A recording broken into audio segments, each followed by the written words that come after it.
Good morning बच्चों। Literature में बच्चों लेसन 15 नीलकंठ। आज हम लोग इस लेसन के बारे में जानेंगे।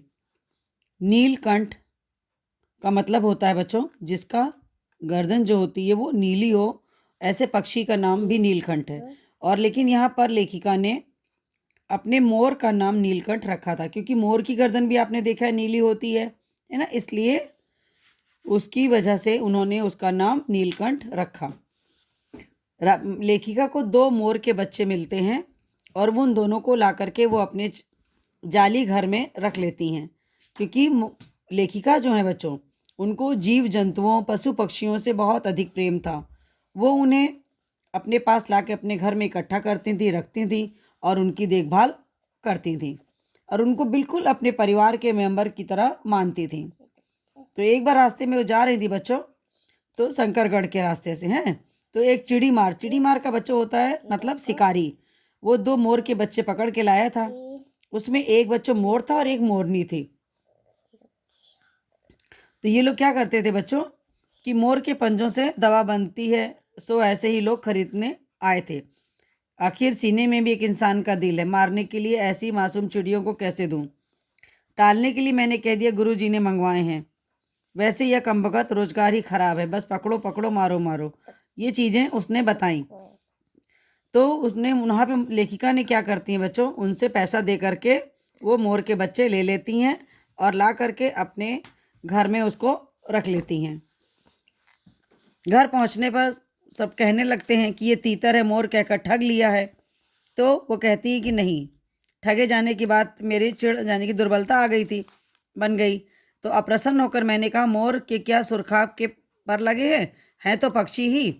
चिढ़ा दिया जाने के कारण ही वो दोनों पक्षियों के प्रति मेरे व्यवहार और यत्न में कुछ विशेषता आ गई। उसके बाद बच्चों उन्होंने उन दोनों पक्षियों को बहुत अच्छी तरह से बहुत प्यार से रखा और एक का नाम उन्होंने, जो मोरनी थी उसका नाम राधा रखा और जो मोर था उसका नाम उन्होंने नीलकंठ रखा।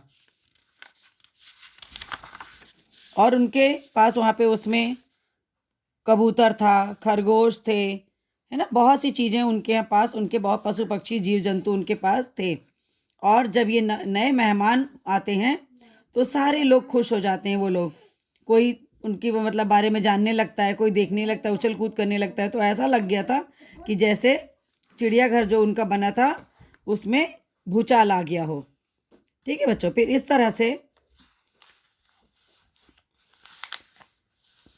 इन पशु पक्षियों को ऐसी ही किसी एक मतलब एक दिन क्या होता है बच्चों, उनको एक मोर और रास्ते में मिल जाता है। उसको, वो घायल था, उसको लाती हैं, उसका इलाज कराती हैं, लेकिन उसके पैर में कुछ थोड़ी सी कमी रह जाती है। तो क्या होता है कि उसका नाम उन्होंने कुब्जा रख दिया था। ठीक है बच्चों, ऐसी ही स्थिति में एक सांप जाली के भीतर पहुंच गया। सब जीव जंतु बच्चों भाग कर इधर उधर छिप गए। तो जो छोटा सा खरगोश था वो सांप की पकड़ में आ गया और वह निकलने के प्रयास में सांप ने उसको आधा पिछला शरीर तो उसको मुंह में दबा रखा था, शेष आधा बाहर था। उससे ची ची का स्वर इतना तीव्र नहीं निकल रहा था कि किसी को सुनाई दे। और नीलकंठ दूर ऊपर झूले में सो रहा था। उसी के चौकन्ने कानों ने उस मंद स्वर की व्यथा पहचानी और उसे समेट कर सर से एक झपट्टे में नीचे आ गया। और सांप के फन पर चोंच मारने से खरगोश भी घायल हो सकता है। उसने सांप को फन के पास पंजों से दबाया और फिर चोंच से इतने प्रहार किए कि वह अधमरा हो गया और पकड़ उसकी ढीली पड़ गई और खरगोश का बच्चा बच्चों उसके मुख से निकल आया। राधा ने सहायता देने की आवश्यकता नहीं समझी, क्योंकि वो जो था केका से किसी अन्य असामान्य घटना की सूचना सबकी ओर प्रसारित कर दी। फिर इस तरह से बच्चों नीलकंठ जो था अब सांप के 2 टुकड़े कर चुका था और खरगोश बच गया था। इस प्रकार से लेखिका ने इन सभी के बारे में इतनी अच्छी बातें, इतनी बिल्कुल उनकी गहराई तक से उनके बारे में वर्णन किया है। अब हम लोग देखते हैं बच्चों इनके शब्दार्थ के लिए इस पाठ में बहुत से नए शब्द आए हैं, इसलिए हमारे पास शब्दार्थ भी हैं बहुत अधिक, जिससे कि आपको इस लेसन को समझने में सहायता मिलेगी। अतिथि का मतलब होता है मेहमान, संकेत, इशारा।